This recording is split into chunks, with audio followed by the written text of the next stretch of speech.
Hello everyone, मैं Arun Kumar Yadav. Video पे series में हम लोग क्या देख रहे हैं? अध्याय 10, जिसका नाम है मानव नेत्र तथा रंग बिरंगा संसार। हम शुरू किए हैं क्या, मैथ कंप्लीट करके। 10th का मैथ पूरा कंप्लीट है एकदम, PYQ के साथ। 7 साल का PYQ हम कवर किए हैं मैथ का। 7 साल का PYQ तो जाके देखिए।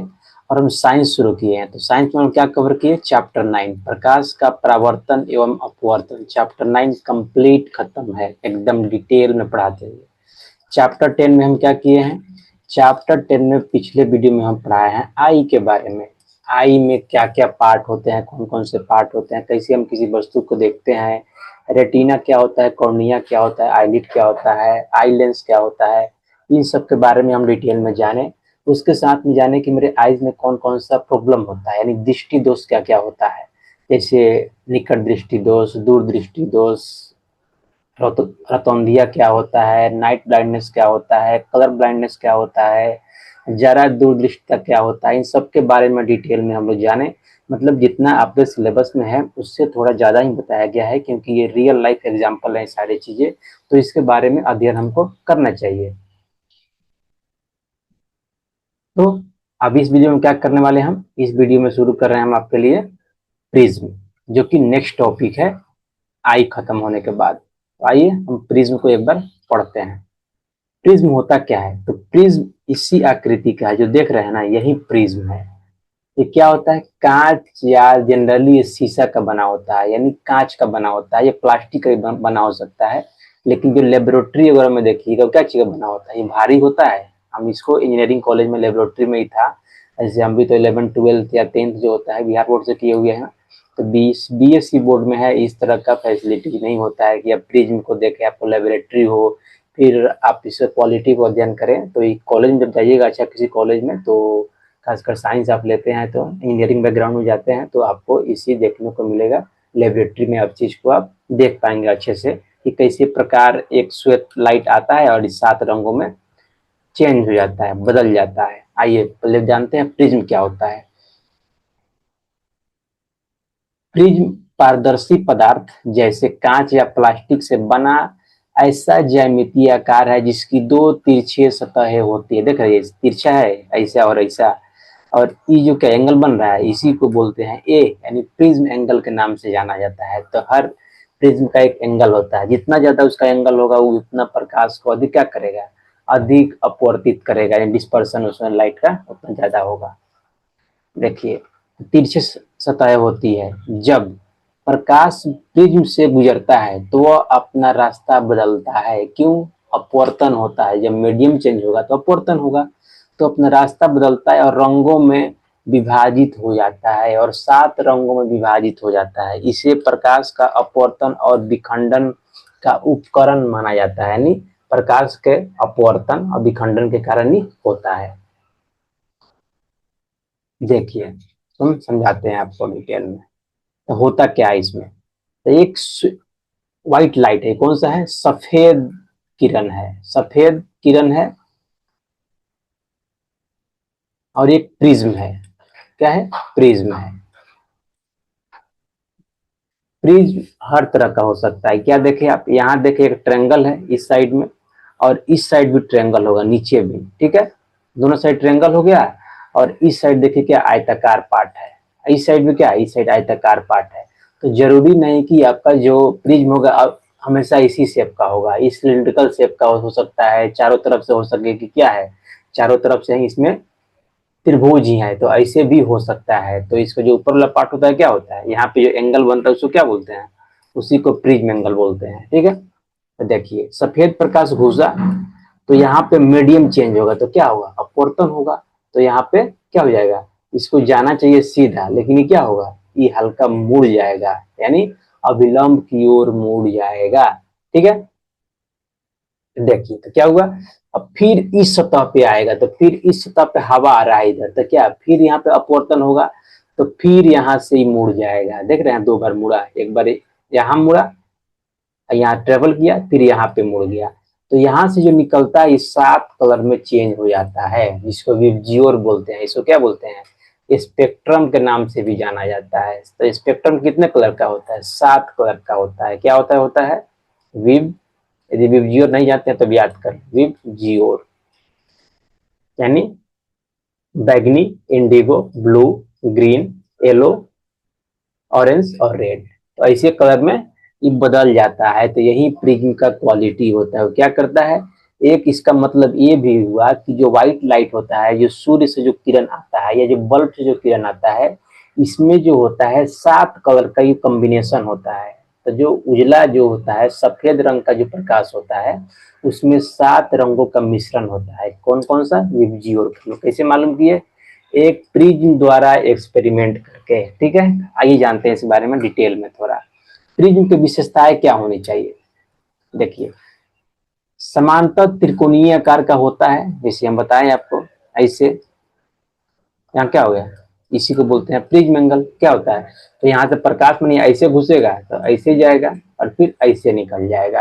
यानी ये आपतित किरण हुआ, ये अपवर्तन के बाद फिर यहाँ गया, फिर यहाँ अपवर्तन होकर के बाहर निकल गया। तो क्या बोलिए, यही प्रिज्म है। यहाँ निकलता है तो कितना कलर निकलता है, 7 कलर निकलता है। सबसे ऊपर क्या होता है, सबसे ऊपर रेड रहता है, सबसे नीचे क्या रहता है, वायलेट रहता है। यानी रेड सबसे कम उड़ता है, क्यों, क्योंकि इसका तरंग दैर्घ्य सबसे ज्यादा होता है। जिसका तरंग दैर्घ्य सबसे ज्यादा वो कम कम उड़ता है, उसका अपवर्तन कम होता है। तो अपवर्तन जो होता है, जो हमारे आकाश में भी अपवर्तन होता है या किसी मटेरियल से किसी मीडियम में अपवर्तन होता है, वो हमेशा हर कलर का अलग अलग होता है, क्योंकि सबका तरंग दैर्घ्य जो है, वेवलेंथ जो है, अलग अलग होता है। वेवलेंथ आपको पढ़ना नहीं है, थोड़ा शॉर्ट में आगे आपको हम बता देंगे। देखिए, जो प्रिज्म जो है कांच प्लास्टिक जैसे पारदर्शी पदार्थ से बना होता है। पारदर्शी, जिसे आर पार आसानी से देखा जा सके। इसमें प्रकाश प्रवेश कर मुड़ जाता है। सही बात है, एक मीडियम से दूसरे मीडियम में घुसेगा तो क्या होगा, पारदर्शी मीडियम में तो अपवर्तन तो होगा ही। ये क्या हो रहा है, यहाँ पे अपवर्तन हो रहा है, और यहाँ पे क्या हो रहा है, फिर अपवर्तन हो रहा है। तो यहाँ पे 2 बार अपवर्तन होता है, एक इस सतह पे और एक इस सतह पे। ठीक है, निकलते समय भी यह सफेद प्रकाश को विभिन्न रंगों में विभाजित कर देता है। इसको हम क्या बोलते हैं, जिसको हम स्पेक्ट्रम बोलते हैं। और कितने तरह का सफेद रंग होते हैं, 7 कलर का टोटल होते हैं। COLO हम कभी कभी ऐसे भी लिखते हैं, COLOR। तो ELOR I think American style में ऐसे लिखा जाता है, और ये ब्रिटिश स्टाइल में COLOUR होता है। दोनों सही है, लेकिन हम लोग ब्रिटिश को ज्यादा फॉलो करते हैं। देखिए, इसका उपयोग वैज्ञानिक प्रयोगों, ऑप्टिकल उपकरणों और रंगों के अध्ययन में किया जाता है। यानी वैज्ञानिक जो लोग जो होते हैं, जो साइंटिस्ट लोग होते हैं, इसका उपयोग करते हैं लेबोरेटरी में, जो लाइट होता है उसके अलग अलग रंगों के बारे में स्टडी करने के लिए। ठीक है, आगे बढ़ते हैं। अब देखिए, अपवर्तन तो जानते हैं, अपवर्तन क्या होता है, जब प्रकाश की किरण एक मीडियम से दूसरे मीडियम में घुसता है तो क्या होता है, उसका डायरेक्शन और गति चेंज हो जाता है। इसी को अपवर्तन बोलते हैं। लेकिन यहाँ अपवर्तन हमको प्रिज्म के रिस्पेक्ट में देखना है। ठीक है, तो अपवर्तन वह प्रक्रिया जिसमें प्रकाश एक माध्यम से दूसरे माध्यम में जाते समय अपनी दिशा बदलता है। देखिए, आप जानते हैं, तो हम जानते ही थे, जब प्रकाश की किरणें प्रिज्म में प्रवेश करती है, देख रहे हैं यहाँ पे प्रवेश किया प्रिज्म में, क्या है, प्रिज्म है, यहाँ तक हवा है, यहाँ प्रवेश किया, तो पहले सतह पे अपवर्तित होती है। ये क्या है, मेरा पहला सतह अपवर्तित हुआ और मुड़ गया हल्का। ठीक है,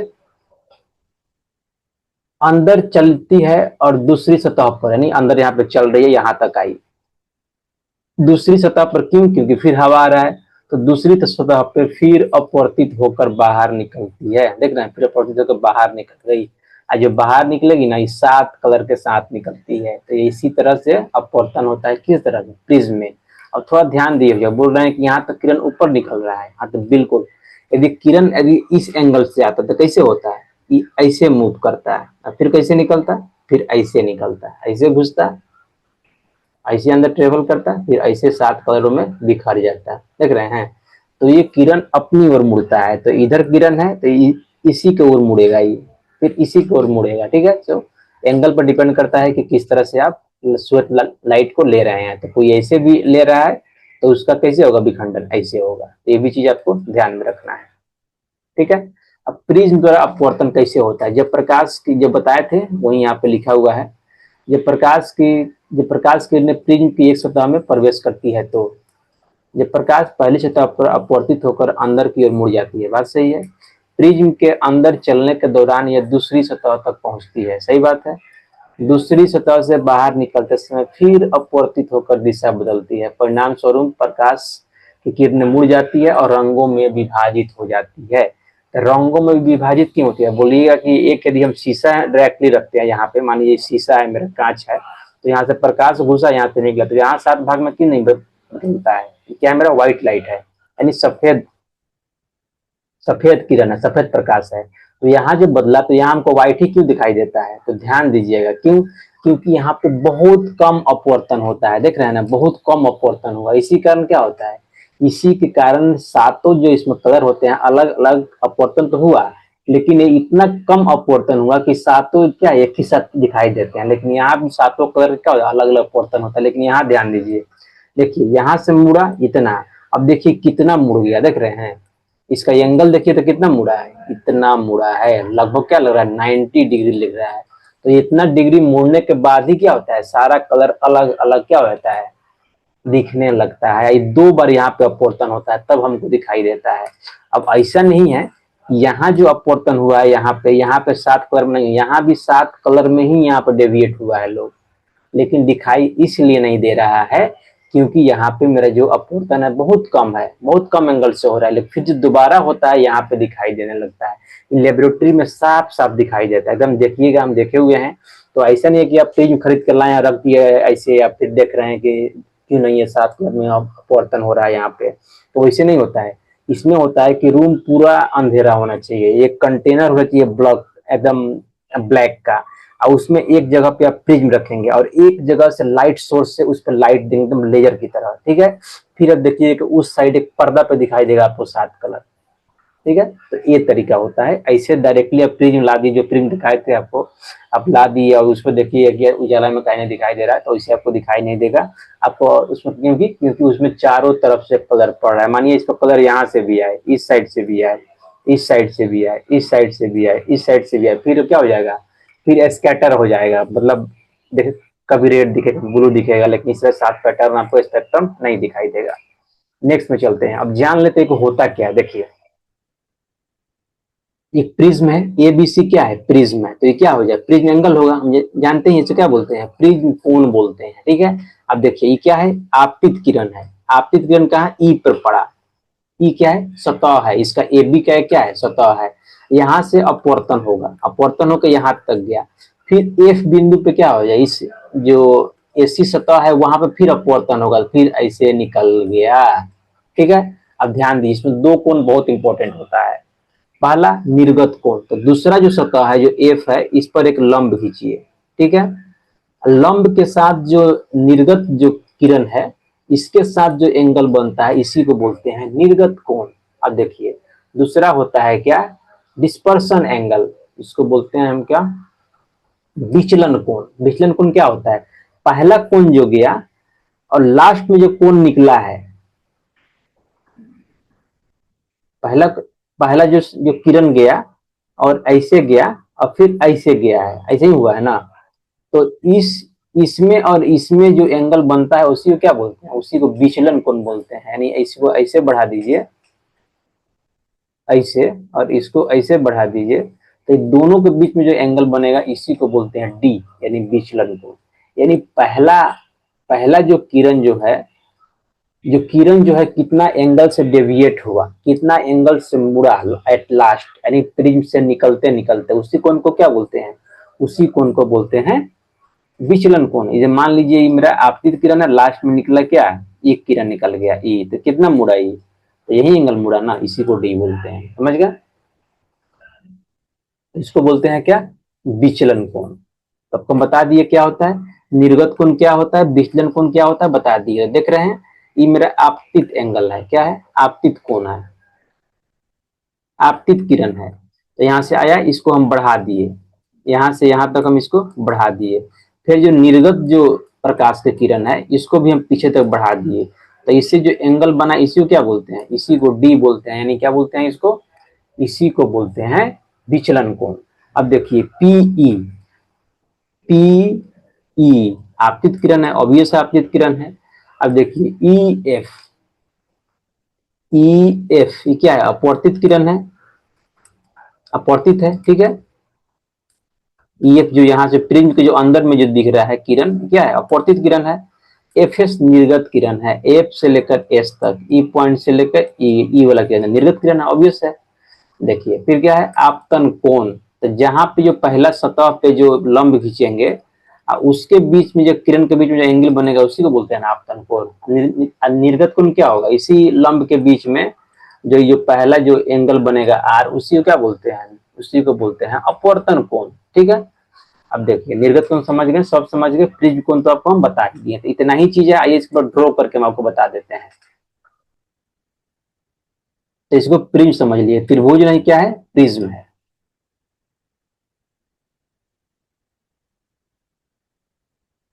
तो इसमें क्या हुआ, कोई किरण गया है, फिर यहाँ पे अपवर्तन होगा, तो इसमें सीधा ट्रेवल करेगा, फिर यहाँ पे क्या है, फिर अपवर्तन हो जाएगा, तो फिर ऐसे निकल जाएगा।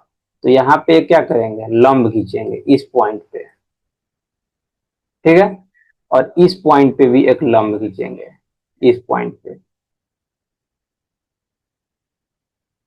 ई जो एंगल होता है इसे क्या बोलते हैं, इसी को बोलते हैं निर्गत कोण। और ई जो एंगल होता है, ये जो एन एन डैश मान लीजिए, इसको एम एम डैश मान लीजिए, तो इसको क्या बोलते हैं, इसी को बोलते हैं आई, यानी क्या, इसी को बोलेंगे आपतन कोण। इसको क्या बोल देंगे, इसको बोल देंगे आर, मतलब अपवर्तन कोण। आई क्या है, मेरा प्रिज्म एंगल है, तो आप जानते ही हैं। अब देखिए, अब इसको हम थोड़ा सा आगे बढ़ा देंगे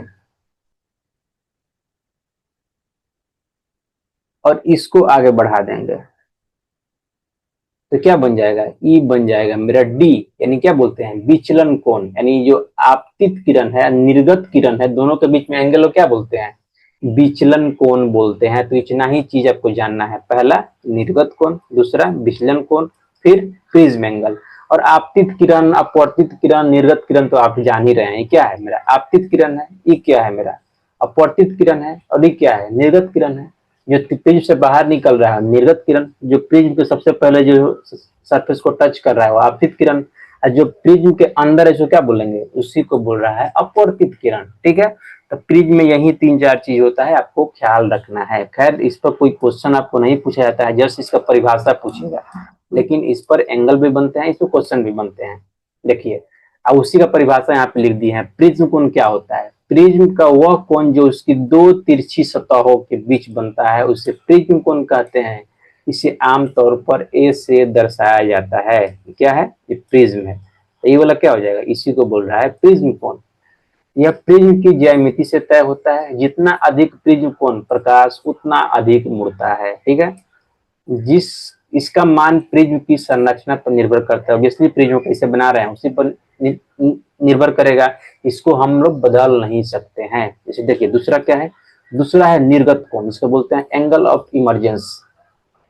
ठीक है, परिभाषा क्या है, यह निर्गत किरण और दूसरे अपवर्तक सतह पर खींचे गए अभिलंब के बीच कोण बनता है। तो आपको हम बता भी दिए हैं, ऐसे ई आया, ऐसे, और ऐसे निकल गया, तो जो ये पहला सतह हो गया, ये दूसरा सतह हो गया।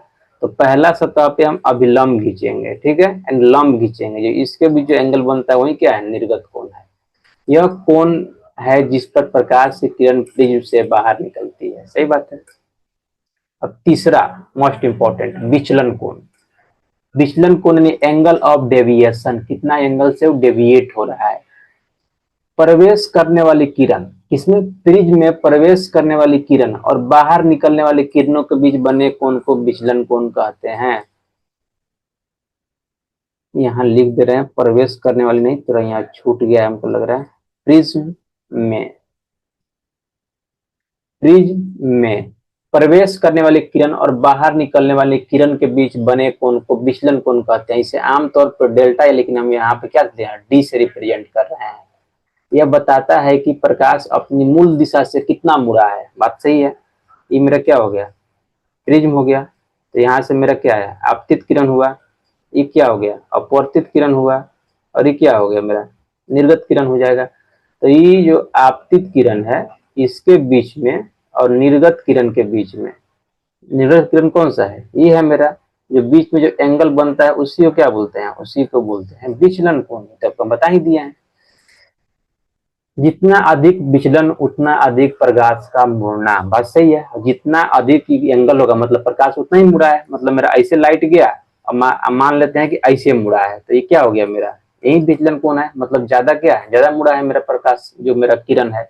यह प्रिज्म के पदार्थ, प्रिज्म कोण और प्रकाश की तरंग दैर्ध्य पर निर्भर करता है। बिल्कुल सही है। देखिए उपयोग क्या होता है इसका, प्रकाश के अपवर्तन और विखंडन को समझने में, विखंडन यानी 7 कलरों में बदल जाना, ठीक है। इंद्रधनुष बनने की प्रक्रिया में जो प्राकृतिक स्पेक्ट्रम जिसको बोलते हैं इंद्रधनुष होता है, इंद्रधनुष के बारे में हम लोग जानेंगे। इंद्रधनुष में क्या होता है, यही अपवर्तन का ही नियम काम करता है। यानी एक जो इंद्रधनुष में जो होता है, जो वाटर मोलिक्यूल होता है, वो प्रिज्म की तरह काम करता है, ठीक है, जिसके कारण हमें 7 रंगों का स्पेक्ट्रम दिखता है आकाश में, अर्धवृत्ताकार क्या दिखता है, अर्धवृत्ताकार एक स्पेक्ट्रम दिखता है 7 कलरों का। ऑप्टिकल उपकरणों के डिजाइन में, विज्ञान प्रयोग में प्रकाश की दिशा और कोण मापने के लिए, सही है, प्रकाश के अध्ययन के लिए। अब एक में एक रिलेशन है, क्या है, delta equal to I plus E minus A. Delta मतलब डी से हम लोग लिख रहे हैं, तो आई प्लस ई माइनस ए। हम पहले ही बता दें, इस चीज आपको एग्जाम में नहीं पढ़ना है, जस्ट हम बता दिए हैं कि दोनों में रिलेशन होता है। जब 11 प्लस में पढ़िएगा तो आपको वहां पे थोड़ा हेल्प मिलेगा, ठीक है। डेल्टा क्या है, विचलन कोण, आई आपतन कोण, ई क्या, निर्गम कोण नहीं निर्गत कोण।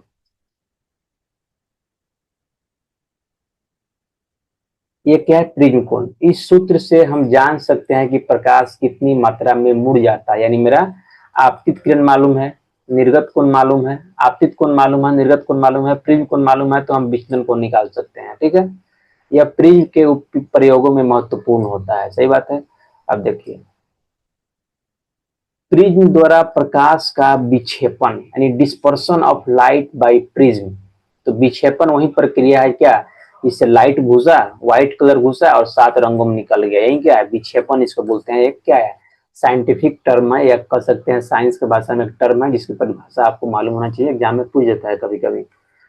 प्रकाश का विक्षेपण वह प्रक्रिया जिसमें सफेद प्रकाश जब प्रिज्म से गुजरता है तो अलग अलग रंगों में विभाजित हो जाता है। देख रहे हैं, श्वेत प्रकाश घुसा, यहाँ पे अपवर्तन हुआ, फिर क्या हुआ, यहाँ पे अपवर्तन हुआ, पहला जो यहाँ पे जो है सतह है पहला वाला, और दूसरा वाला सतह ही है, यहाँ पे भी अपवर्तन हुआ, फिर 7 रंगों में विभाजित हो गया। इसी को क्या बोलते हैं, प्रकाश का विक्षेपण, डिस्पर्सन ऑफ लाइट कहते हैं। यह इसलिए होता है क्योंकि सफेद प्रकाश वास्तव में अनेक रंगों यानी बेसिकली क्या 7 रंगों का मिश्रण होता है। प्रत्येक रंग अलग अलग मात्रा में अपवर्तित होता है, क्योंकि जो तरंग दैर्ध्य क्या बोलते हैं, इसको तरंग दैर्ध्य बोलते हैं, ठीक है। तो ये दो गर्तों के बीच में जो डिस्टेंस होता है इसको क्या बोलते हैं, इसी को बोलते हैं तरंग दैर्ध्य।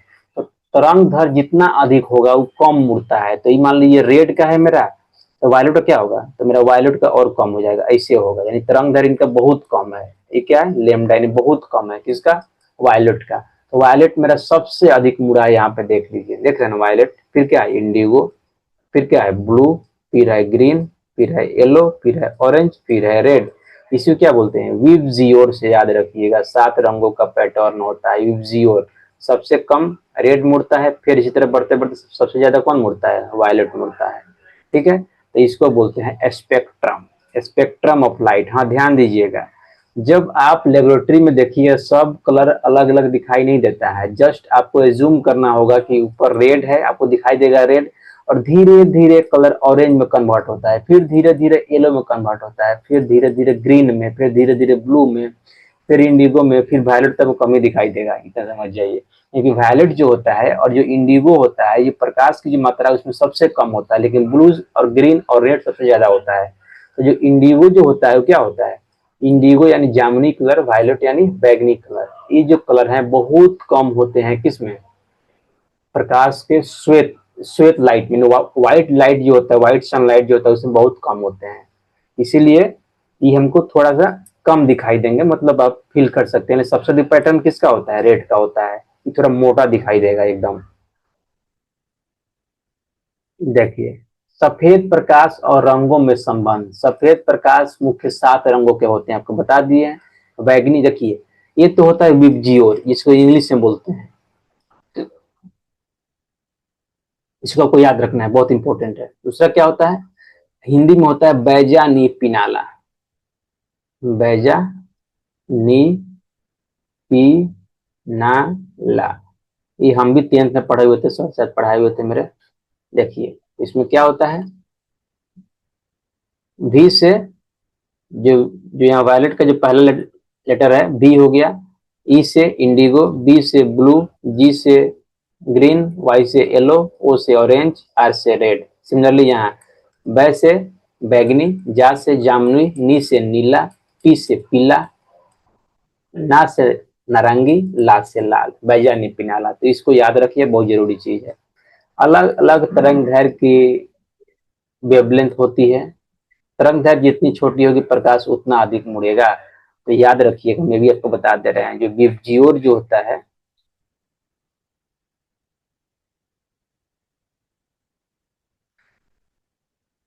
जो वेवलेंथ जो इसको बोलते हैं तरंग दैर्घ्य, ये ऐसे बढ़ता है। सबसे कम इसमें होगा, सबसे ज्यादा रेड में होगा। तो ऐसे बढ़ता है मेरा तरंग दैर्घ्य, ध्यान रखिएगा।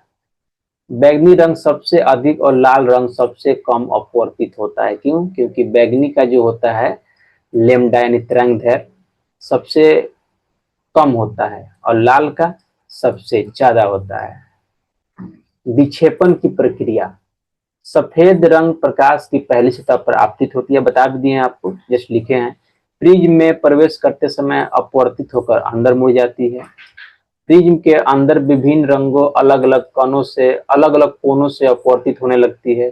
दूसरी सतह से बाहर निकलते समय रंग अलग अलग दिशाओं में फैल जाती है। परिणाम स्वरूप सफेद प्रकाश का एक वर्णपट यानी स्पेक्ट्रम को क्या बोलते हैं, वर्णपट क्या होता है, वर्णपट में विभाजित हो जाता है। जो 7 रंगों का जो समूह मिलता है उसको वर्णपट बोलते हैं, या इंग्लिश में बोलते हैं स्पेक्ट्रम। विक्षेपण का कारण क्या है? तो प्रकाश की गति अलग अलग रंगों में अलग होती है, बात सही है। प्रिज्म का पदार्थ प्रकाश के विभिन्न तरंगों को अलग अलग मात्रा में मोड़ता है। इससे प्रत्येक रंग अलग अलग दिशा में फैलता है। वर्णपट क्या होता है? तो विभाजित रंगों की श्रृंखला को, जो 7 कलर जो होते हैं, रेड से लेकर के वायलेट तक, इसको क्या बोलते हैं? इसी को स्पेक्ट्रम बोलते हैं या वर्णपट बोलते हैं। इसे कॉम्बिनेशन करने श्रृंखला को स्पेक्ट्रम बोलते हैं। यह रंगों का यह क्रम एक जैसा होता है, बैगनी से लाल तक। इंद्रधनुष भी प्राकृतिक रूप से इस प्रक्रिया से बनता है। जो इंद्रधनुष है वह प्राकृतिक स्पेक्ट्रम है। तो ध्यान दीजिएगा, प्रिज्म से जो निकालते हैं किरण क्या है, हम लोग खुद से बनाते हैं, ठीक है, लेबोरेटरी में एक्सपेरिमेंट करते हैं। लेकिन जो जो प्राकृतिक जो स्पेक्ट्रम है वो इंद्रधनुष है। अब देखिए, अब क्या है, एक प्रिज्म से, एक प्रिज्म है, इससे हम एक लाइट गुजारे तो क्या हुआ, इस 7 रंगों में कन्वर्ट कर दिया। फिर एक और यहाँ पे प्रिज्म लगा देंगे तो क्या हो जाएगा, सॉरी, ये प्रिज्म जो होगा उल्टा होगा। सीधा लगाएंगे तो काम नहीं करेगा, एक उल्टा लगा दी तो क्या हो जाएगा, ई तो यहाँ पे मिलेंगे भाई साहब, लेकिन यहाँ से एक कलर निकल जाएगा। ये हो गया मेरा आपतित किरण, ये हो गया लास्ट में निर्गत किरण। तो ये मेरा क्या है, सफेद प्रकाश है, यहाँ 7 रंगों में कन्वर्ट हुआ, यहाँ पे क्या फिर सफेद निकल जाएगा। तो इसी को बोलते हैं श्वेत प्रकाश के स्पेक्ट्रम का पुनर्योजन या पुनर्संयोजन, ठीक है। जब दो प्रिज्म से सफेद प्रकाश प्राप्त करना, जब दो प्रिज्म से सफेद प्रकाश को आपतित करते हैं, सफेद प्रकाश हम प्राप्त कर लेते हैं, इसी को क्या बोलते हैं, स्पेक्ट्रम ऑफ पुनर्योजन। जब सफेद प्रकाश को पहले प्रिज्म से गुजारते हैं, देख रहे हैं सफेद प्रकाश क्या होता है, पहले प्रिज्म की सतह पर यहाँ पे पड़ा, ठीक है, तो अलग अलग रंगों में विभाजित हो जाता है। देखिए यहाँ 7 रंगों में, यहाँ सतह से फिर से यहाँ से अपवर्तित हुआ, 7 रंगों में निकल गया, रेड से लेकर के क्या तक, वायलेट तक। फिर एक दूसरा प्रिज्म, इन रंगों को दूसरे प्रिज्म से उचित तरीके से गुजारते हैं। उचित तरीके से मतलब, जो पहला प्रिज्म का जो एंगल है, जो प्रिज्म का एंगल ऊपर है, तो दूसरा प्रिज्म का जो एंगल होगा वो नीचे होना चाहिए, ठीक है। तो गुजारेंगे तो क्या होगा,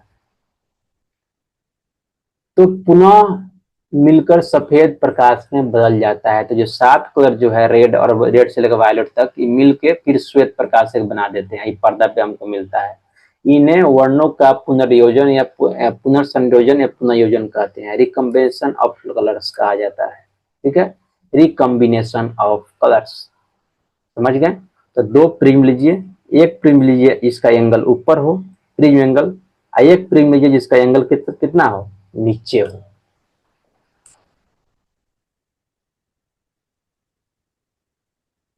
प्रिज्म 1 है, प्रिज्म 2 है।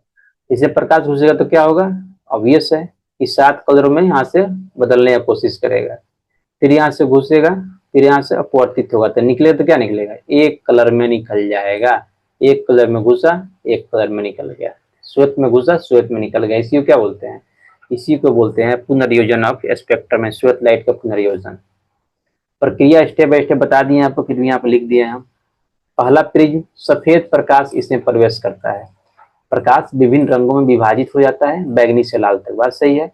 एक स्क्रीन पर रंगों का वर्णपट दिखाई देता है, यानी एक स्क्रीन लगा दीजिए बीच में, तो क्या होगा, वहां पे आपको दिखाई भी देगा, जो एक जियो जो है 7 कलर आपको दिखाई देगा। दूसरा प्रिज्म क्या होता है, यह प्रिज्म पहले प्रिज्म से निकले रंगों को उचित दिशा में मोड़ता है, अलग अलग रंग पुनः एकत्रित होकर मिलते हैं, परिणाम स्वरूप सफेद प्रकाश मिलता है। आवश्यक शर्तें देखिए, बहुत इंपॉर्टेंट, ये जो पहला है, दोनों प्रिज्म पारदर्शी और सही कोण वाले होने चाहिए, पारदर्शी तो प्रिज्म होना ही चाहिए। दूसरे प्रिज्म का कोण पहले प्रिज्म के विपरीत होना चाहिए ताकि रंग वापस मिल सके। ध्यान दीजिएगा, जो पहला जो प्रिज्म है और दूसरा जो प्रिज्म है, दोनों का एंगल एक दूसरे के अपोजिट होना चाहिए, नहीं तो आपको श्वेत रंग नहीं मिलेगा। प्रकाश ठीक तरह से संरेखित करना आवश्यक है, मतलब कि लेबोरेटरी में यूज करना है, जहाँ पे ब्लैक रूम हो, वहां पे एक कंटेनर में क्या कर दीजिए, एक प्रिज्म को रख दीजिए और एक साइड से एक टर्च से उस पर लाइट दीजिए, श्वेत लाइट, फिर देखिएगा कि 7 रंगों बदल रहा है, फिर एक और प्रिज्म लगा दीजिए, फिर देखेंगे वहां से श्वेत लाइट निकल रहा है। प्रयोग को अंधेरे कमरे, यानी ये ब्लैक रूम जो बोलते हैं, सबसे क्या है, सारा दीवार वाला सारे ब्लैक रहता है कि एकदम लाइट बाहर नहीं निकले, उसी को अंधेरा रूम बोला जाता है। और सफेद स्क्रीन की मदद से करना चाहिए, यानी सफेद जो स्क्रीन होगा सफेद कलर का होना चाहिए। वैज्ञानिक सिद्धांत क्या है, सफेद प्रकाश कई रंगों का मिश्रण होता है, बात सही है। प्रिज्म अपवर्तन के आधार पर रंगों को अलग करता है, दूसरा प्रिज्म इन रंगों को विपरीत दिशा में मोड़ कर मिलाता है, इससे प्रकाश अपने मूल रूप यानी सफेद प्रकाश में वापस आ जाते हैं। यह प्रकाश के विखंडन और संयोजन का सुंदर उदाहरण है, यानी प्रकाश का डिस्पर्सन भी हो गया, फिर कॉम्बिनेशन भी हो गया। प्रयोग क्या है, यह सिद्ध करता है कि सफेद रंग कई रंगों से मिला है, बेसिकली 7 रंगों से मिलकर बना है सफेद रंग। प्रकाश के गुणों को समझने में मदद करता है, स्कूल कॉलेजों में विज्ञान के प्रयोग में दिखाया जाता है। स्कूल कॉलेज में प्रिज्म से आपको एक अंधेरा रूम रहेगा, लेबोरेटरी जिसको बोलते हैं, वहां पे आपको चीज दिखाया जाएगा। इंद्रधनुष की प्राकृतिक प्रक्रिया को समझने का आधार देता है, यानी कैसे आप जानिए कि इंद्रधनुष सच में रियल है, चमत्कार है। जो नहीं जानता है क्या बोलेगा, अरे ये तो चमत्कार हो गया भाई, इंद्रधनुष बन गया, लेकिन चमत्कार नहीं है, एक लाइट का क्वालिटी है, लाइट के रिफ्लेक्शन का क्या है, एक कॉज है इसके पीछे। आइए अब जानते हैं इंद्रधनुष के बारे में, इंद्रधनुष कैसे बनता है। देखिए क्या होता है, पहले समझा देते हैं, फिर जो लिखे आपको हम बता देंगे। इंद्रधनुष क्या होता है, देखिए इंद्रधनुष जब बनता है, जो सूर्य जो जब बारिश हो रहा हो, अब देखे होंगे इंद्रधनुष बनता कैसे है, जब बारिश हो रहा हो, अब बारिश छूटने वाला हो, थोड़ा थोड़ा बारिश हो रहा हो, फिर क्या होता है, और सूर्य दिखाई देने लगे, तो फिर क्या होता है, उसी टाइम पे हमें इंद्रधनुष दिखाई देता है। और एक चीज अब जरूर कीजिएगा, जब भी इंद्रधनुष दिखाई देगा तो जो सूर्य होता है आपके पीछे होगा, यदि सूर्य आपके आगे है, अब फिर आगे आपको कभी भी इंद्रधनुष दिखाई नहीं देगा। इंद्रधनुष हमेशा क्या होता है, सूर्य के विपरीत दिशा में दिखाई देता है, यानी यहाँ पे इंद्रधनुष दिखाई दे रहा है तो यहाँ पे कोई आदमी खड़ा है, तो मतलब क्या हो जाएगा, सन इधर होगा, इधर से लाइट जा रहा होगा, जा रहा होगा, रिफ्लेक्ट होकर इसे आंख में पड़ रहा होगा। सन इधर नहीं हो सकता है, सन इधर हुआ मतलब ये दिखाई नहीं देगा, समझे, तो ये चीज कंडीशन होता है। तो इसमें होता क्या है, तो ये समझ लेते हैं। तो पहला कंडीशन तो हो ही गया कि सूर्य क्या होता है, अपोजिट अपोजिट दिशा में होना चाहिए रेनबो के। देखिए इसमें होता क्या है, जब आसमान में जब वाटर मॉलिक्यूल जो होते हैं, बारिश के समय क्या होगा, वाटर मॉलिक्यूल होंगे, तो उसमें क्या हो जाता है, होता है जब प्रकाश की किरणें उसमें पड़ती है तो क्या हो जाएगा, जो वाटर मॉलिक्यूल जो होता है, जो वाटर बूंद जो होता है, ड्रॉप होता है, जब उसमें लाइट घुसता है तो क्या होगा, हवा से पानी के बूंद में घुस रहा है तो क्या हो जाएगा, वहां पे अपवर्तन होता है। फिर दूसरे परत से क्या होता है, दूसरे परत से वहां पे परावर्तन होता है, टोटल डिफ्लेक्शन होता है, यानी अपवर्तन नहीं होता है, टोटल डिफ्लेक्शन होता है, तो वहां से रिफ्लेक्ट होता है उस बूंद से, फिर नीचे आता है, फिर क्या होता है, फिर वहां से अपवर्तन होता है और 7 कलर में वहां से निकल जाता है बाहर। और हमारे आंखों तक पहुंचता है। तो इसीलिए हमको क्या होता है, हमको 7 कलर दिखाई देता है। 7 कलर अलग अलग दिखाई नहीं देगा, यानी या तो अर्धवृत्ताकार दिखाई देता है, और जब आप एरोप्लेन और से देखिएगा तो आपको पूर्ण सर्कल भी दिखाई दे सकता है। अर्धवृत्त या पूर्ण सर्कल की तरह आपको इंद्रधनुष बनता है रियल लाइफ में। तो यही कारण होता है, पहला तो अपवर्तन होता है, फिर परावर्तन होता है, फिर क्या होता है, फिर अपवर्तन होता है, फिर हमको 7 कर दिखाई देते हैं आसमान में। ठीक है, आइए इसको अब समझते हैं। इंद्रधनुष एक प्राकृतिक प्रकाशीय घटना है जिसमें सूर्य के सफेद प्रकाश जल की बिंदु से होकर गुजरते समय अपवर्तन, पूर्ण आंतरिक परावर्तन और विखंडन होता है, जिससे प्रकाश आकाश में 7 रंगों की अर्धवृत्ताकार पट्टी दिखाई देता है। अर्धवृत्ताकार ध्यान दीजिएगा, जो धरती पर आते हैं उन्हीं को दिखाई देता है, लेकिन एरोप्लेन से माना जाता है कि पूर्ण सर्कल वाला रेनबो भी देखा जा सकता है। ठीक है, विखंडन का मतलब क्या है, मतलब वो जो एक व्हाइट कलर है वो 7 रंगों में विखंडित हो गया, लेकिन यहाँ पर भी क्या होता है, अपवर्तन ही होता है। तो यहाँ पे जो वाटर बूंद जो होता है यहाँ पे प्रिज्म की तरह काम करता है। ठीक है, इन धनुष बनने की प्रक्रिया स्टेप बाय स्टेप लिख दी है। पहला क्या है, सूर्य का प्रकाश जल की बूंदों में प्रवेश करना। देखिए क्या होता है, जब सूर्य की किरणें बारिश के दौरान हवा में मौजूद जल की बूंदों में प्रवेश करती है तो पहली बार अपवर्तित होकर मुड़ती है। सफेद प्रकाश विभिन्न रंगों में बंटना शुरू करता है क्योंकि अलग अलग रंग अलग अलग कौन से अपवर्तित होते हैं। बात सही है। तो पहला अपवर्तन में ही क्या होता है, इनका एंगल चेंज होने लगता है, लेकिन दिक्कत क्या होता है, दिक्कत होता है कि 2-3 बार अपवर्तन के कारण इसमें एंगल में ज्यादा डिफरेंस हो जाता है। रेड से लेकर के वायलेट तक जो कलर होते हैं बहुत ज्यादा डिफरेंस हो जाता है, इसी कारण हमको दिखाई देने लगते हैं सारे कलर। फिर दूसरा क्या होता है, जल की बूंद के अंदर परावर्तित होते हैं। ठीक है, मानिए जल का बूंद है तो क्या हुआ, यहाँ पे कोई प्रकाश की किरण पड़ा, ठीक है, तो यहाँ से अपवर्तन होगा। तो पहला अपवर्तन किरण मुड़ेगा, फिर इस सतह पे क्या होगा, इस सतह पे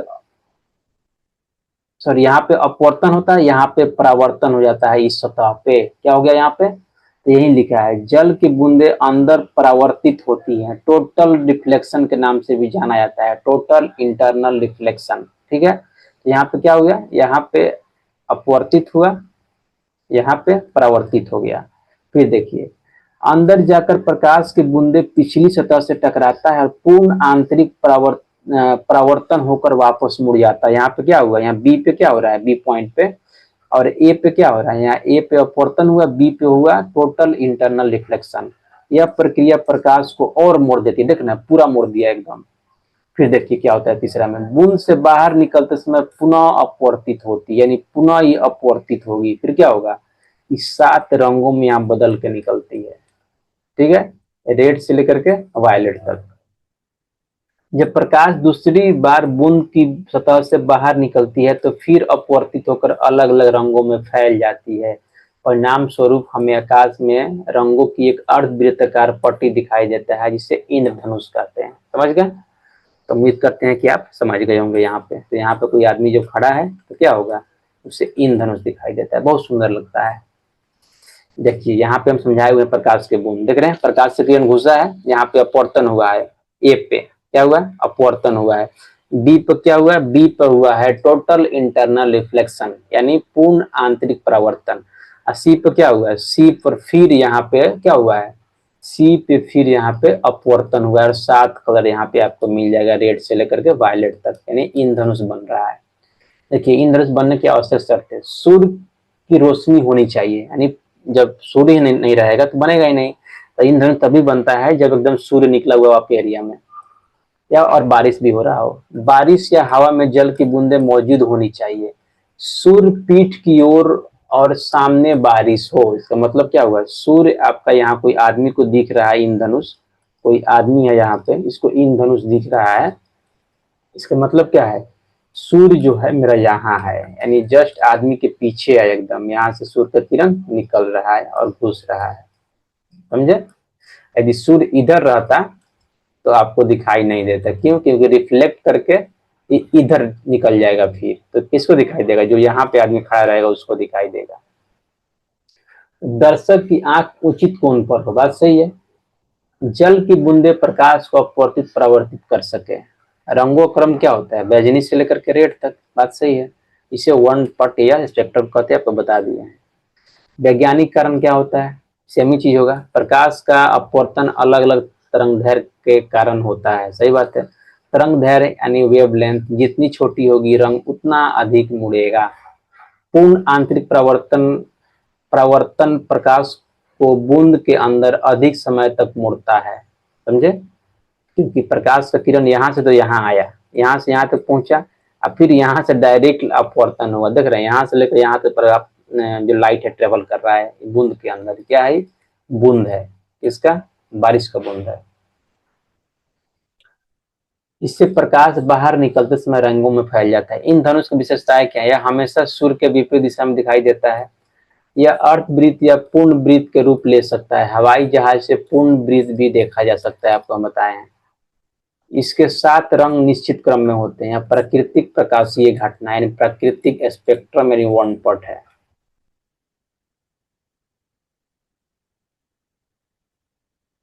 अब देखिए दूसरा टॉपिक स्टार्ट होता है, क्या है, ये है मेरा वायुमंडलीय अपवर्तन। वायुमंडलीय अपवर्तन बोलिए, चाहे पर्यावरणीय अपवर्तन बोलिए, पर्यावरण बोलिए या वायुमंडल बोलिए, बात सेम होता है। इंग्लिश में क्या बोलते हैं, इन्वायरमेंटल रिफ्रैक्शन। परिभाषा देखिए इसमें होता क्या है।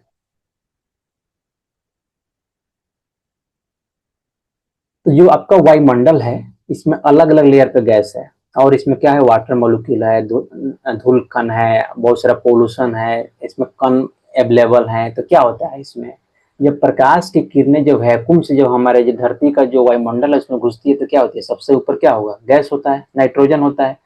तो नाइट्रोजन में घुसने के बाद यानी मीडियम चेंज हुआ तो वहां से अपवर्तन होता है, फिर नीचे आएगी, फिर डेंसिटी बढ़ेगा गैस का, फिर अपवर्तन होगा, फिर नीचे आएगी, फिर डेंसिटी बढ़ेगा, फिर अपवर्तन होगा, फिर सबसे नीचे धरती पर ऑक्सीजन होगा, क्या होता है वहां पे डेंसिटी सबसे अधिक होगी, तो क्या होगा वहां पे फिर अपवर्तन होगा, तो अपवर्तित होते होते धरती तक पहुंचती है, जिससे क्या होता है, जिससे कोई वस्तु जो होता है, प्रकाश से किरण जो होता है मल्टीपल अपवर्तन के बाद हमारे आंखों तक पहुंचता है। इसी प्रक्रिया क्या बोलते हैं, वायुमंडलीय अपवर्तन बोलते हैं। अब देखिए, अब इसको समझ लेते हैं। पर्यावरणीय अपवर्तन वह प्रक्रिया जिसमें पृथ्वी के वायुमंडल में मौजूद विभिन्न परतों से होकर गुजरती हुई प्रकाश किरणें अपनी दिशा बदलती है, बात सही, अपवर्तन होगा। यानी वायुमंडल में मौजूद विभिन्न परतों का, विभिन्न ऑक्सीजन, विभिन्न गैसों के कारण, विभिन्न धूल कण, वाटर मॉलिक्यूल के कारण क्या होता है, उनमें अपवर्तन होता है, जिस कारण उनका दिशा बदलता है, इसी को क्या बोलते हैं, वायुमंडलीय अपवर्तन बोलते हैं। वायुमंडल में घनत्व, तापमान, दाब आदि में अंतर होने के कारण प्रकाश झुकता है, वस्तु वास्तविक स्थान बदल कर दिखाई देता है। यानी मान लीजिए तारा यहाँ है, यहाँ पे तारा है, तो क्या होगा, इसका लाइट क्या हो जाएगा, अपवर्तन के बाद ऐसे ऐसे ऐसे करके पहुंचेगा यहाँ पे, ठीक है। तो यहाँ पे जो आदमी खड़ा है इसको दिखाई देगा कि क्या है, यहाँ से सीधा लाइन डॉट डॉट मिला, इसको लगेगा कि तारा यहाँ पे है, ठीक है। तो वास्तविक ये है लेकिन आभासी हमको यहाँ पे होगा, क्यों, क्योंकि प्रकाश के अपवर्तन के कारण, ठीक है। पर्यावरणीय अपवर्तन क्यों होता है, वायुमंडल की अलग अलग परतों में हवा का घनत्व अलग होता है, आप ध्यान दीजिएगा। जैसे कांच है, क्या है, कांच का स्लैब है, तो इसमें जब प्रकाश घुसता है तो क्या होता है, मुड़ जाता है, अब फिर यहाँ से क्या होगा, निकलेगा, तो फिर यहाँ से निकलेगा तो फिर मुड़ जाएगा। ये क्यों होता है, क्योंकि इसका घनत्व अलग होता है। अब मान लीजिए डेंसिटी जब चेंज होता है तब भी प्रकाश का अपवर्तन होता है। तो हवा में भी अलग अलग, मान लीजिए 1 किलोमीटर अलग घनत्व का हवा है, 1 किलोमीटर अलग घनत्व का हवा है, फिर अलग घनत्व का हवा है, तो चेंज तो होगा ही, थोड़ा ही होगा लेकिन होगा। तो पहला इसमें घुसेगा, घनत्व तो बढ़ा इसका, इसका मीडियम 1, मीडियम 2, मीडियम 3, घनत्व तो बढ़ा तो ये मुड़ेगा, फिर इधर भी मुड़ेगा, फिर इधर भी मुड़ेगा, फिर बाहर निकलेगा, देख लें, तो ये मुड़ते जा रहा है। तो इसी तरह एक्चुअल जो प्रकाश की किरण है कहीं और से दिखाई आती हुई प्रतीत होती है।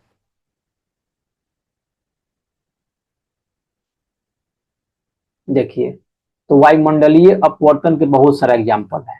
जैसे पहला, जल्दी सूर्योदय और देर सूर्यास्त दिखाई देना। जिससे कि इसमें होता क्या है, अपवर्तन के कारण जो होता है, जैसे मान लीजिए मेरी पृथ्वी है और यहाँ पे कोई व्यक्ति है, ठीक है, तो क्षैतिज इसको बोलते हैं, यानी इसके पैरेलल, ठीक है, खींच दीजिए। तो यहाँ पे कोई सूर्य है, यहाँ पे क्या है, मेरा सूर्य है,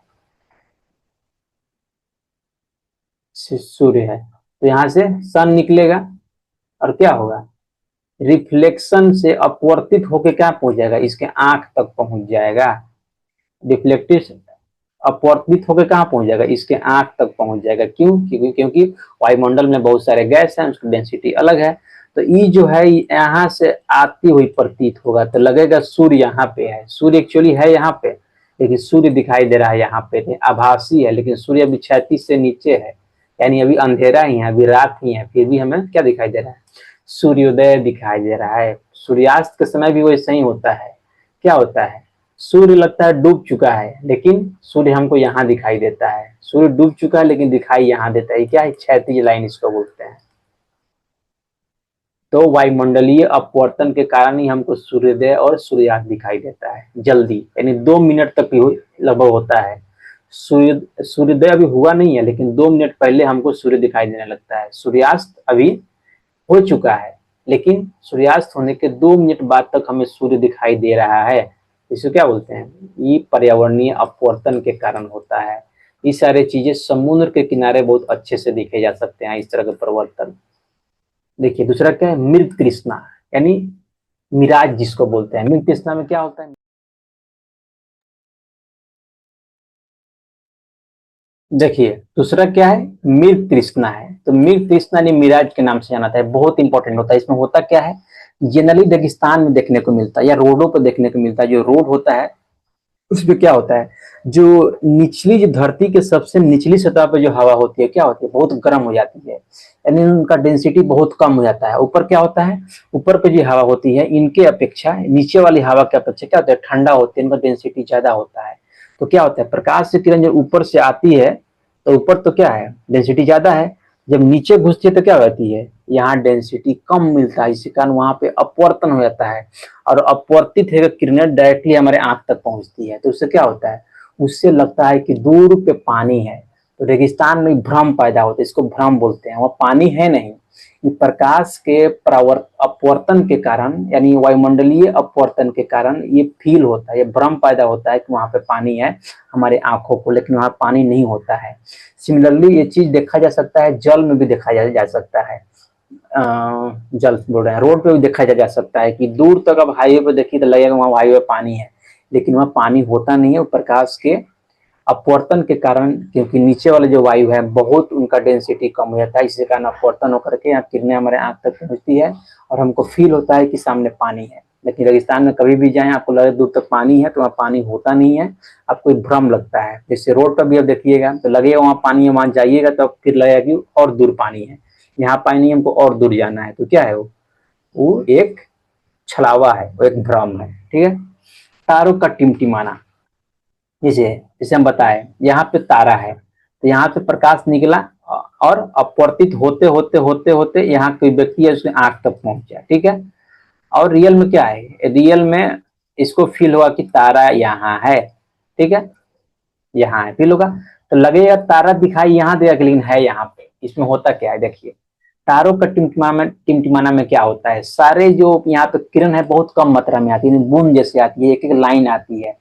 तो सारे कलर का तो अलग अलग अपवर्तन होता है, तो सारे कलर का अलग अलग अपवर्तन होने के कारण हमें जो आंखें में जो कलर पहुंचती है अलग अलग पहुंचती है।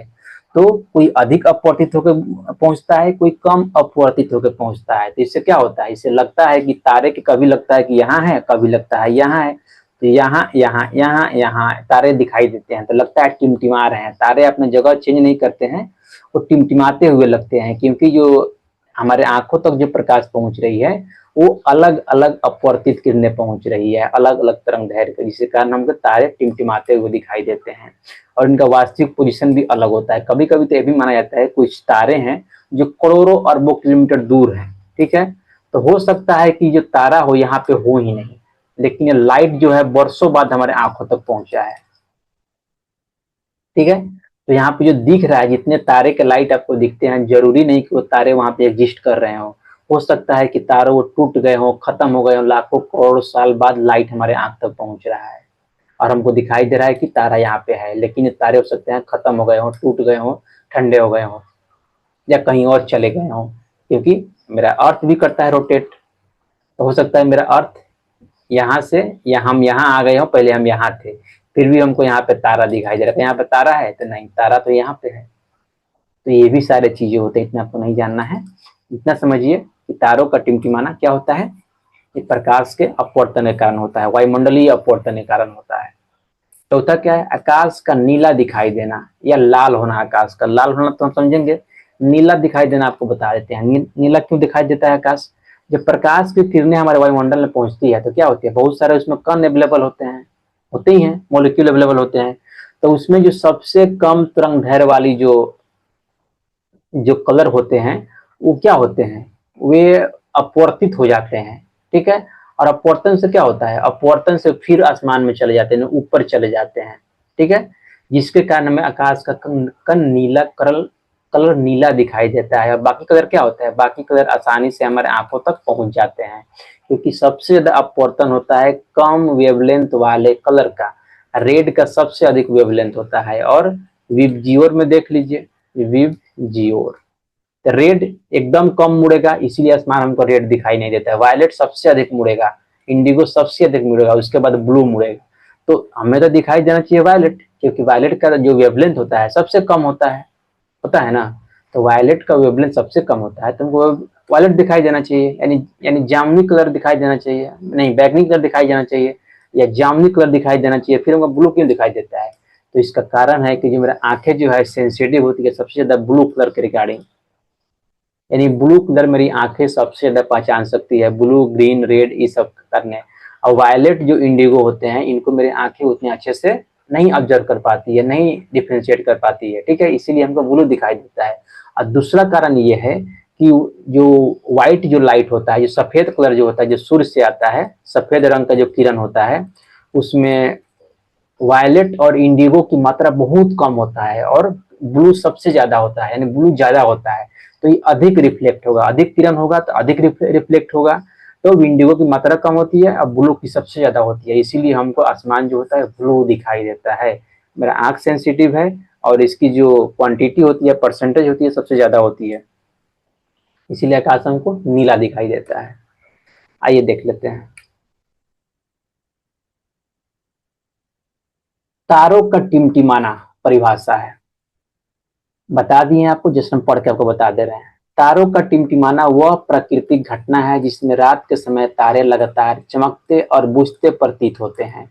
इसका मुख्य कारण पृथ्वी के वायुमंडल में मौजूद विभिन्न परतों में गुजरती हुई प्रकाश किरणों के बार बार अपवर्तन होना है। बात सही है। वैज्ञानिक परिभाषा देख लेते हैं। जब तारों से आने वाले प्रकाश पृथ्वी के वायुमंडल के असमान परतों से गुजरती है, यानी अलग अलग घनत्व वाले परतों से गुजरती है, तो हर परत की अलग अलग घनत्व और तापमान के कारण प्रकाश की दिशा बदलती रहती है। इससे तारे स्थिर न होकर चमकते और मंद होते दिखाई देते हैं। इसे तारों का टिमटिमाना कहते हैं। देखिए ये तारे हैं, देख रहे हैं, ये सब तारे आकाश में दिखाई दे रहे हैं, टिमटिमाते हुए दिखाई दे रहे हैं आपको। क्या है, आकाश का फोटो है रात का, इसमें तारे आपको टिमटिमाते हुए दिखाई दे रहे हैं। स्काई का देख रहे हैं, कोई अधिक दिख रहा है, कोई कम दिख रहा है। और ध्यान से देखिएगा रात में तो एक ही तरह फोकस कीजिए तो लगेगा कि कम बेस ज्यादा हो रहा है, बुक बाय कर रहा है। तो तारों का टिमटिमाना क्यों होता है? वायुमंडल की असमानता, यानी घनत्व अलग अलग होना, अपवर्तन के कारण, यानी अलग अलग घनत्व होगा वायुमंडल का, हर परत का, हर गैस का, तो क्या होगा, वहां पर अपवर्तन होगा।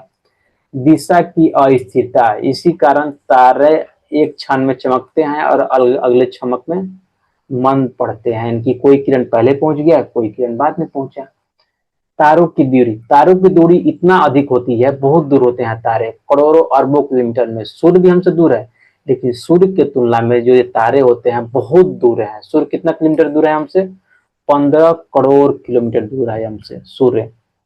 और इससे बहुत अरबों किलोमीटर की दूरी में क्या होता है, बाकी सारे तारे होते हैं। तो उनका प्रकाश एक बूंद के रूप में आता है, समझ रहे हैं ना, एक रे के रूप में आता है। इसलिए थोड़ी सी दिशा परिवर्तित होने से उनका चमकना प्रभावित होने लगता है। यानी एक बूंद आया और वो क्या हो गया, वायुमंडल में उनका डायरेक्शन चेंज हो गया, फिर मेरे आंख पे पड़ा, फिर दिखाई दिया। फिर ये दूसरा किरण आया, हो सकता है कि वायुमंडल में जो स्थिति है, जो घनत्व है, चेंज हो गया हो, मोलिक्यूल अधिक आ गए हो। ठीक है, तो क्या होगा, फिर वो किरण पड़ेगा, फिर लगेगा कि अरे उस पोजीशन से थोड़ा अलग भटक गया है। ये लगातार प्रोसेस होता है, तो लगता है क्या, तारे टिमटिमा रहे हैं। देखिए चांद या ग्रह क्यों नहीं टिमटिमाते हैं, रीजन तो है। चांद भी टिमटिमाना चाहिए। तो चांद की दूरी इतनी कम होती है, इतना इनका कवरेज एरिया इतना ज्यादा होता है, इसे इतने अधिक किरण निकलते हैं कि वायुमंडल के जो प्रभाव है इन पे एकदम दिखाई ही नहीं देता है। तो सबसे बड़ा रीजन क्या है, इनका दूरी सबसे कम होना और इनका कवरेज एरिया बहुत ज्यादा होना, इसीलिए वायुमंडलीय प्रभाव इसमें दिखाई नहीं देते हैं, लेकिन होता इनमें भी है। देखिए चांद या ग्रह अपेक्षाकृत नजदीक होते हैं, ठीक है, अपेक्षाकृत नजदीक होते हैं, उनके प्रकाश का प्रभाव अधिक होता है, यानी अधिक तेज प्रकाश निकलते हैं वहां से, इसलिए उनकी चमक वायुमंडलीय परिवर्तन का असर कम कर देता है, यानी कम पड़ता है। तारे दूर होने के कारण उनका प्रकाश बिंदु की तरह आता है, इसलिए वह अधिक प्रभावित होते हैं। देखिए जल्दी सूर्योदय और सूर्यास्त, तो बता भी दिए हैं आपको। जल्दी सूर्योदय का मतलब क्या होता है, वह स्थिति जिसमें सूरज सुबह अपेक्षा से जल्दी क्षितिज पर दिखाई देता है। देर से सूर्यास्त, वह स्थिति जिसमें सूर्य शाम को अपेक्षा देर तक दिखाई देता है। सूर्यास्त देर से होता है, यानी सूर्यास्त हो गया फिर भी दिखाई दे रहा है सूर्य। परिभाषा देख लीजिए एक बार। जब सूर्य क्षितिज के नीचे होता है, ये क्षितिज है, यानी यहाँ से पैरेलल लाइन जहां से आप देख सकता है कोई आदमी, क्या धरती का क्षितिज, यदि यहाँ पे कोई व्यक्ति, इसका क्षितिज क्या होगा, इसका क्षितिज यहाँ पे होगा। कोई यहाँ पे व्यक्ति है धरती पे, क्षितिज क्या होगा, इसका क्षितिज यहाँ पे होगा, यानी उसके जस्ट पैरेलल। ठीक है, कि सूर्य यहाँ रहेगा दिखाई देगा, मतलब यहाँ रहेगा तो ढक जाएगा, आदमी को दिखाई नहीं देगा, यहाँ रहेगा तो आदमी को दिखाई देने लगेगा, उसी को बोलते हैं क्षितिज। ठीक है, एक पैरेलल लाइन उस धरती के पॉइंट से या उस आदमी की आंख से, जो समझिए आप।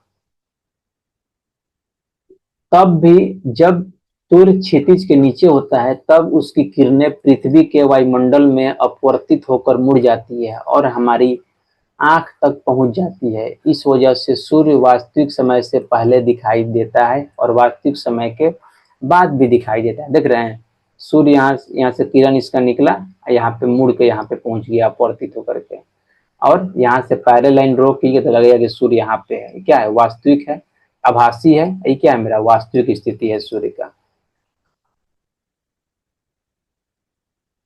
ये कैसे होता है बता दिए हैं।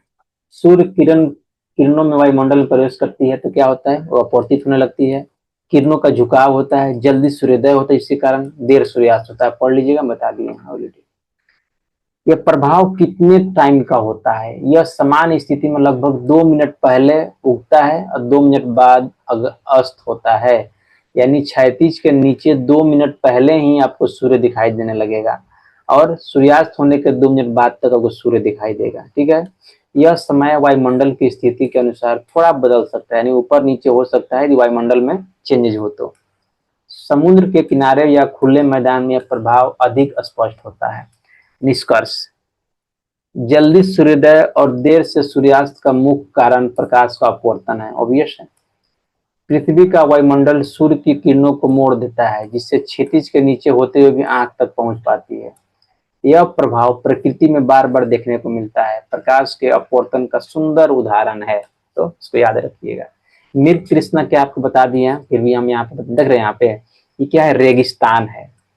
रेगिस्तान जहाँ पे केवल बालू बालू, अब बहुत गर्मी, जैसे मेरा कहाँ है, राजस्थान के जो थार जो रेगिस्तान है, थार डेजर्ट जो है वो क्या है, सबसे बड़ा, एशिया का सबसे बड़ा रेगिस्तान है। देख रहे हैं यहाँ पे पानी दिखाई दे रहा है, दे रहा है पानी, लेकिन ये रियल में पानी नहीं है, क्या है, मिराज है, यानी एक भ्रम है, ये पानी है नहीं। यहाँ जब जब कोई व्यक्ति यहाँ है, जब यहाँ जाएगा तो लगेगा कि यहाँ पानी नहीं है और दूर पानी है, तो ये हमेशा ये फिर यहाँ जाएगा फिर लगेगा कि और दूर पानी है, तो भ्रम होता है। और रेगिस्तान में लोग को पानी पीने की जरूरत पड़ता है, तो इस भ्रम में क्या हो सकता है, वो विचलित हो सकता है, परेशान हो जाएगा, ये साइंस को नहीं जान रहा है। तो मृग तृष्णा एक ऑप्टिकल भ्रम है जो तभी बनती है जब प्रकाश किरणें हवा की अलग अलग परतों से गुजरते समय अपवर्तन के कारण मुड़ जाती है। इससे प्रतीत होता है कि जमीन पर पानी या किसी वस्तु का प्रतिबिंब दिखाई दे रहा है, जबकि वहां वस्तु वास्तव में कुछ नहीं होता है। देखिए यहाँ बोल रहा है कि पानी दिखाई देता है, तो इतना ही जानना है आपको, प्रतिबिंब कब दिखाई देता है, प्रतिबिंब ठंडा जगह पर दिखाई देता है, जो नीचे वाले जो हवा हवा होंगे धरती के गर्म हो जाएंगे, तो वहां पे एक उसके ऊपर थोड़ा सा एक प्रतिबिंब बना हुआ दिखाई देता है, परछाई कोई दिखाई देता है, लेकिन वहां कुछ होता नहीं है, लेकिन लगेगा परछाई बना हुआ है कोई चीज का, मतलब कोई चीज वहां पे है, तो कुछ वहां पे होता नहीं है। मृत तृष्णा कैसे बनती है? गर्म दिनों में विशेषकर रेगिस्तान या गर्म सड़क पर जमीन के पास की हवा बहुत गर्म और हल्की होती है, जबकि ऊपर की हवा ठंडी और घनी होती है। सही बात है। जब आसमान से आने वाली प्रकाश की किरणें इन परतों से गुजरती है तो मुड़ जाती है। यह मुड़ी हुई किरणें आंखों तक पहुंचती है और ऐसा लगता है कि प्रकाश जमीन से परावर्तित हो रहा है। परिणाम स्वरूप दूर पर पानी जैसे चमकदार भाग दिखाई देता है। उदाहरण, गर्मी के दिनों में सड़क पर दूर से पानी जैसा दिखाई देता है, जैसे आप वहां पहुंचते हैं वह गायब हो जाता है। यह मृत तृष्णा का उदाहरण है।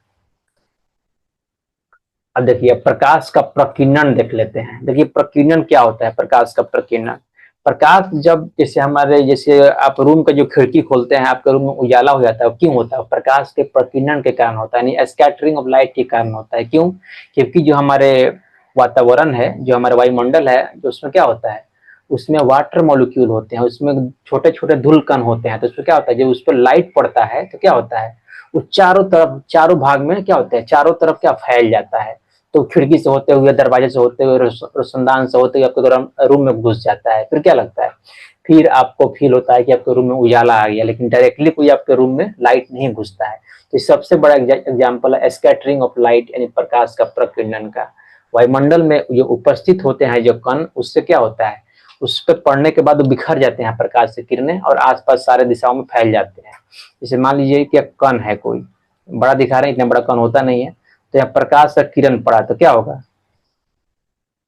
इस सारे दिशाओं में फैल जाएंगे, ऐसे फैल जाएंगे चारों तरफ। ठीक है, इससे क्या होगा, यहाँ पे आपका खिड़की होगा तो आपके रूम में घुस जाएगा, तो आपके रूम में भी लाइट दिखाई देगा। यही होता है प्रकाश का प्रकीर्णन। आइए अब जो लिखे हैं आपको समझा देते हैं। जब प्रकाश किसी माध्यम में मौजूद छोटे कणों जैसे धूल, जल की बूंदे, वायुमंडलीय अणु से टकराकर सभी दिशाओं में फैल जाता है तो इस प्रक्रिया को प्रकाश का प्रकीर्णन कहते हैं। ध्यान दीजिएगा, यह अपवर्तन नहीं है। अपवर्तन में क्या होता है, एक दिशा में कन्वर्टन कन्वर्सन होता है। इसमें क्या होता है, इस सारे दिशाओं में फैल जा रहा है प्रकाश, यानी बिखर जा रहा है। यह घटना प्रकाश की किरणों को उनकी मूल दिशा से अलग दिशाओं में फैला कर उन्हें फैला देती है, दिशा में फैलाकर उन्हें बिखेर देती है। प्रकाश का प्रकीर्णन क्यों होता है बता भी दिए। वायुमंडल में मौजूद छोटे कण, धूल, जल कण, गैस अणु प्रकाश की दिशा बदल देते हैं। प्रकाश, जब प्रकाश इन कणों से टकराता है तो कुछ भाग परावर्तित होता है, कुछ भाग विभिन्न दिशाओं में बिखर जाता है। समझ गए, कुछ भाग रिफ्लेक्ट होगा, कुछ बिखर जाएगा। छोटी तरंगदैर्घ्य सबसे अधिक बिखरती है, जबकि बड़ी तरंगदैर्घ्य कम बिखरती है। प्रकीर्णन की प्रक्रिया वही चीज है, सूर्य के प्रकाश को वायुमंडल में प्रवेश करना। छोटे प्रकाश प्रकाश छोटे कणों से टकराता है, टकराते ही प्रकाश विभिन्न दिशाओं में फैल जाता है, अलग अलग रंग अलग मात्रा में बिखरते हैं। यह फैलाव हमें आकाश के रंग, धुंध और अन्य प्रकाशीय घटनाओं के रूप में दिखाई देता है। देखिए सबसे बड़ा इसका एग्जाम्पल क्या है, टिंडल प्रभाव, टिंडल इफेक्ट आपको इसके नाम से जाना जाता है। क्या, टिंडल इफेक्ट, इंग्लिश में बोलते हैं टिंडल इफेक्ट, हिंदी में बोलते हैं टिंडल प्रभाव। इसमें होता क्या है, जब कोई ऐसा मिश्रण लीजिए, यानी ऐसा मिक्सचर लीजिए जिसमें क्या हो ना, उस मिक्सर में क्या हो, उस मिश्रण में कुछ वाटर हो और कुछ उसमें कण हो, जिसका जो जो जो कण मान लीजिए कुछ भी मिला दीजिए उसमें, यानी मिश्रण हो तो उसमें क्या हो, जैसे चीनी मिला दीजिए, उसका जो वेवलेंथ है, जो उसका जो साइज है कण का, जो प्रकाश की किरण के वेवलेंथ से ज्यादा होना चाहिए। तो फिर क्या होगा, जब उसमें आप लाइट जब जाता है तो उस कण से टकराकर फिर चारों दिशाओं में फैल जाता है। तो फिर लगता क्या है, आप आसानी से उस मिक्सचर में आप प्रकाश को देख पाते हैं। इसी को बोलते हैं टिंडल प्रभाव। जैसे आप देखे हो, आपको ये रूम है और रूम में क्या होता है, रोशनदान से छोटा सा सूर्य का किरण घुसता है आपके रूम में तो क्या दिखाई देता है, रोशनदान से या खिड़की से जब कोई सूर्य का जो किरण घुसता है तो उसमें देखिएगा, उसमें छोटा छोटा मॉलिक्यूल दिखाई देने लगता है आपको। तो वही टिंडल प्रभाव है। आप लाइट के रे को देख पाते हैं आसानी से, तो क्या है, वही टिंडल प्रभाव है। या आप जंगल में जाइएगा, एकदम वृक्ष है चारों तरफ, और उस वृक्ष के बीचों बीच जब सूर्य का प्रकाश घुसता है, देखिएगा किरण को आप आसानी से देख पा रहे होते हैं, और उस किरण में धूलकण एकदम आसानी से दिखाई देते हैं।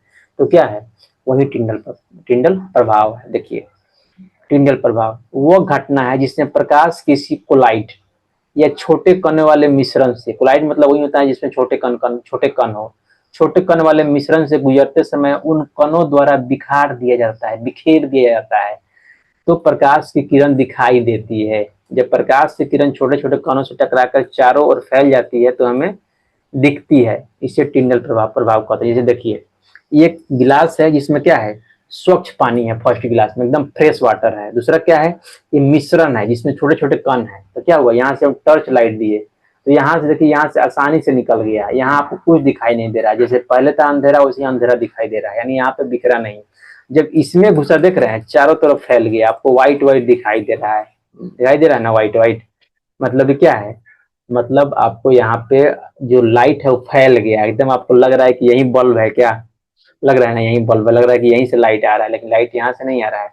इसी को बोलते हैं टिंडल प्रभाव। लेकिन जब इसमें आपको कण नहीं रहेगा, एक ही कंडीशन होता है जो इसमें कण होंगे जो नैनोमीटर में होना चाहिए, कम से कम कितना, 700 नैनोमीटर से ज्यादा उनका साइज होना चाहिए या 500 नैनोमीटर से, क्योंकि 360 से लेकर के 760 नैनोमीटर तक मानते हैं लाइट का जो होता है आपका एथी होता है, वेवलेंथ होता है विबजियोर का, पायलट से लेकर के रेड का। तो इससे ज्यादा यदि कण का साइज है तो क्या हो जाएगा, वो यहाँ पे बिखार देगा उस सारे लाइट को, आपको लगेगा कि उसी मटेरियल से उसी मिश्रण से लाइट निकल रहा है। इसी को बोलते हैं टिंडल प्रभाव। जैसे यहाँ देखिए, यहाँ जंगल है, जंगल में सूर्य की किरणें दिखाई दे रही हैं, यहाँ इसमें धूल कण आराम से आपको दिखाई देंगे, तो इसी को बोलते हैं क्या, इसी को बोलते हैं टिंडल प्रभाव। होता क्यों है, मिश्रण में मौजूद कण जैसे धूल, जल की बूंदे, फ्लाइट कण प्रकाश को बिखेरते हैं, यानी प्रकीर्णन होता है, यहाँ पे स्कैटरिंग होता है। एक कण प्रकाश की तरंगदैर्घ्य के आकार के आसपास होते हैं, इसलिए प्रकाश की किरण मिश्रण से गुजरते समय बिखरती है और दिखाई देती है। ठीक है। टिंडल प्रभाव कब देखा जाता है, कोलाइड में, जैसे दूध में, धुंध में, धुएं में। ठीक है, इसे कोलाइड बोलते हैं। नेचुरल चीजें में इसमें कण ऑलरेडी हो, तो दूध दूध में भी कण होते हैं बड़ा बड़ा, तो उसमें भी दिखाई तो लगेगा कि दूध आपका जल रहा है, यानी वहां पे दूध क्या होता है, एकदम लाइट को क्या किया, वहां पे लाइट को बिखेर दिया चारों तरफ। धूल से भरी जगह में, जैसे कमरे में सूर्य के किरण को बताए थे, यदि खिड़की से, रूम में तो भाई ऑब्वियस है कि वहां धूल कण तो रहेगा ही, जब खिड़की से कोई सूर्य की किरण जब निकल घुसती है तो क्या होता है, आपको आराम से इसमें सूर्य किरण आप देख सकते हैं, इसमें कण भी देख सकते हैं, छोटे छोटे धूल कण, तो क्या है, इसी को टिंडल प्रभाव बोलते हैं। जल की बूंदों से जैसे कुहासे या बादलों में, प्रयोगशाला या साबुन के घोल में आप देख सकते हैं, प्रयोगशाला में इस चीज को आप देख सकते हैं। टिंडल प्रभाव की शर्तें क्या है, मिश्रण में कणों का आकार प्रकाश की तरंगदैर्घ्य के बराबर या उससे बड़ा होना चाहिए। जो कण है जो मिश्रण में, इनका जो साइज है, कण का साइज वो बड़ा होना चाहिए। कैसे, लाइट का जो तरंगदैर्घ्य होता है उससे, लाइट का तरंगदैर्घ्य कितना होता है, 360 से 780 या कुछ भी, डायरेक्ट 800 ले लीजिए, आपके ऊपर है, नैनोमीटर तक। इससे बड़ा है तो क्या होगा, आपको टिंडल प्रभाव दिखाई देगा। मिश्रण पूरी तरह पारदर्शी न होकर कोलाइड या निलंबन होना चाहिए। पूरा पारदर्शी तो आर पार हो जाएगा, पूरा पारदर्शी नहीं होना चाहिए। प्रकाश की दिशा स्पष्ट होनी चाहिए ताकि बिखराव दिखाई दे। उदाहरण क्या, दूध ले लीजिए, धुएं में प्रकाश देख लीजिए, दूध और जल का मिश्रण ले लीजिए, साबुन का घोल ले लीजिए। आकाश नीला क्यों दिखाई देता है, सबको हम बता भी दिए आकाश नीला क्यों दिखाई देता है। सूर्य का सफेद प्रकाश जब पृथ्वी के वायुमंडल में मौजूद गैस अणुओं से टकराता है तो प्रकाश के विभिन्न रंग अलग अलग मात्रा में बिखेरते हैं, इनमें नीला रंग सबसे अधिक बिखरता है, इसलिए पूरे आकाश में रंग फैल जाता है और आकाश नीला दिखाई देता है। इसे रेले प्रकीर्णन भी कहा जाता है। ये आपको नहीं जानना है रेले प्रकीर्णन, ये आगे आपको पढ़ना होगा। देखिए होता क्या है, जो सूर्य के प्रकाश जब वायुमंडल में घुसते हैं तो जो सबसे अधिक तरंग दैर्घ्य वाले जो जो कलर हैं, जैसे विबजियोर में जो क्या होगा, वी, वी, आई, बी, तो बी क्या होता है, ब्लू होता है, वी, आई होता है, इनकी मात्रा बहुत कम होता है, परसेंटेज बहुत कम होता है लाइट में, और मेरा आंख बहुत कम सेंसिटिव होता है इन लाइट को, इसलिए हमको ब्लू दिखाई देते हैं, क्योंकि ब्लू की मात्रा भी, परसेंटेज भी सबसे ज्यादा होता है श्वेत लाइट में। ठीक है, सन की किरण में, इसलिए हमको आकाश क्या दिखाई देता है, आकाश हमको नीला दिखाई देता है, क्योंकि जो वायुमंडल में जो कण है उनसे टकरा के वो पीछे बिखर जाते हैं, फैल जाते हैं। प्रक्रिया हम बता दिए हैं। सूर्य का सफेद प्रकाश पृथ्वी के वायुमंडल में प्रवेश करता है, वायुमंडल में मौजूद गैस अणु ऑक्सीजन जैसे नाइट्रोजन ऑक्सीजन प्रकाश की किरणों से टकराते हैं, प्रकाश का अपवर्तन और प्रकीर्णन होता है। नीला रंग जिसकी तरंगदैर्घ्य सबसे कम है, अधिक बिखरता है। यह बिखरा हुआ नीला प्रकाश चारों तरफ फैलकर आकाश को नीला बना देता है। नीला रंग अधिक क्यों बिखरता है? नीले रंग की तरंगदैर्घ्य सबसे कम है, तरंगदैर्घ्य जितनी छोटी उसका प्रकीर्णन उतना होगा, इसीलिए नीला और बैंगनी रंग सबसे ज्यादा बिखरते हैं। हमारी आंखें नीला रंग ज्यादा स्पष्ट देखती है जबकि बैंगनी कम देखती है, इसलिए बैंगनी इनको दिखाई नहीं देता है, ध्यान रखिएगा। सूर्योदय और सूर्यास्त में आकाश लाल क्यों दिखाई देता है? तो ध्यान दीजिएगा, सूर्योदय के समय सूर्यास्त के समय लाल रंग इससे दिखाई देता है कि उस समय सूर्य बहुत दूर होता है क्षैतिज से, ठीक है, हमारे आंखों से बहुत दूर होता है सूर्य। तो क्या होता है, बाकी जो कलर जो होते हैं, बाकी जो सफेद जो लाइट कलर होते हैं जैसे वायलेट हो गया, ब्लू हो गया, ग्रीन हो गया, क्या होते हैं, उनका तरंगदैर्घ्य रेड से कम होने के कारण वो रास्तों में ही टकरा के बिखर जाते हैं, ठीक है। और जो रेड होता है इसका तरंगदैर्घ्य बहुत ज्यादा होता है, इसलिए आसानी से दूर तक ट्रेवल करते हैं, हमारे आंखों तक पहुंचते हैं, ठीक है, मेरे आंखों तक पहुंचते हैं। और हम इसीलिए लाल कलर देखते हैं सूर्यास्त और सूर्योदय के समय। इसीलिए जो सिग्नल दिए दिए जाते हैं, जो आसमान में जो सिग्नल भी दिए जाते हैं मिलिट्री द्वारा, खासकर जो रात सिग्नल जो निकलता है आसमान में, फूट जाता है लाल गुब्बारा की तरह, ठीक है, लाल रंग यहाँ फैल जाता, आसमान में फैल जाता है, क्योंकि जो लाल रंग जो होता है सिग्नल का बहुत दूर तक दिखाई देता है, ठीक है, इसीलिए लाल रंग का सिग्नल के लिए भी यूज किया जाता है। सुबह और शाम सूर्य के किरणों को वायुमंडल में लंबा रास्ता तय करना पड़ता है, इस तरह नीला, बैगनी, हरा आदि रंग बिखर कर बाहर हो जाते हैं, जबकि लंबी तरंगदैर्घ्य वाला रंग अधिक अधिक बचता है और हमें आकाश लाल या नारंगी यानी लाल के आसपास का दिखाई देता है। अब यहाँ से हम शुरू करेंगे अभ्यास। अभ्यास में बताएंगे आपको एक एक क्वेश्चन डिटेल में। बने रहिए मेरे साथ। यदि वीडियो अच्छा लगता है तो लाइक करें, शेयर करें, सब्सक्राइब करें। बहुत बहुत धन्यवाद।